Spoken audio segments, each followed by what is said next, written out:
നിങ്ങൾക്ക് പൈനാപ്പിൾ ഇഷ്ടമാണോ? എനിക്ക് ഇഷ്ടമൊക്കെയാണ്.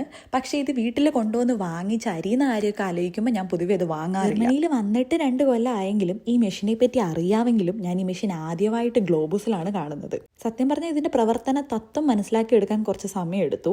പക്ഷേ ഇത് ഞെക്കി വന്നു കഴിഞ്ഞപ്പോൾ എന്തോ ഒരു പ്രശ്നം ഞങ്ങൾക്ക് തോന്നി. പൈനാപ്പിൾ മുറിഞ്ഞൊക്കെ വന്നെങ്കിലും ഇത് താഴെയുള്ള പാത്രത്തിലേക്ക് വീഴുന്നില്ലായിരുന്നു.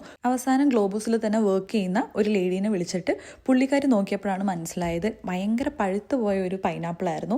ആൻഡ് ഈ പൈനാപ്പിൾ അരിയുന്ന ബ്ലേഡ് ആ പൈനാപ്പിളിൽ കുടുങ്ങിപ്പോയി. ആൻഡ് അവർ ആ പാതി മുറിയാത്ത പൈനാപ്പിൾ പുറത്തേക്ക് ബ്ലേഡിൽ നിന്ന് പുറത്തേക്ക് ബെയർ ഹാൻഡ്സ് കൊണ്ട് എടുത്തപ്പോൾ സത്യം പറഞ്ഞാൽ പേടിച്ചു കേട്ടോ. അങ്ങനെ അത് എടുത്ത് അവർ ആ പൈനാപ്പിൾ കളയുകയാണ് ചെയ്തത്. സത്യം പറഞ്ഞാൽ ഞങ്ങൾക്കൊക്കെ നല്ല വിഷമമായി. അവർക്ക് ആ പൈനാപ്പിൾ വെറുതെ വീട്ടിലെങ്കിലും കൊണ്ടുപോകാമായിരുന്നു. പക്ഷെ അത് കഴിഞ്ഞ് അവർ ബ്ലേഡ് ക്ലിയർ ആക്കി ഒന്നും കൂടെ ഞങ്ങൾക്ക് ആ ഒരു ബെഷർ അല്ലെങ്കിൽ ആ ഒരു കപ്പ് വെച്ച് തന്നു കഴിഞ്ഞപ്പോൾ നല്ല സ്മൂത്തായിട്ട് പൈനാപ്പിൾ സ്ലൈസ് ചെയ്ത് വന്നു കേട്ടോ. 2 ഓപ്ഷൻ ഉണ്ട്. നമുക്കൊന്നെങ്കിൽ ക്യൂബായിട്ട് അല്ലെങ്കിൽ നമുക്ക് സ്ലൈസ് ചെയ്തും നമുക്ക് പൈനാപ്പിൾ കട്ട് ചെയ്യാവുന്നതാണ്. ഞാൻ സ്ലൈസ് ചെയ്യുന്ന ഓപ്ഷനാണ് എടുത്തത്. നമുക്ക് ജ്യൂസ് ആക്കാനുള്ള ഓപ്ഷനും ഈ ഒരു മെഷീനിലുണ്ട് കേട്ടോ. നിങ്ങൾക്ക് ഈ മെഷീൻ കണ്ടിട്ട് എന്താ തോന്നിയത്? അഭിപ്രായങ്ങൾ കമൻറ്റ് ബോക്സിൽ എന്തായാലും പറയണേ. ടാറ്റാ.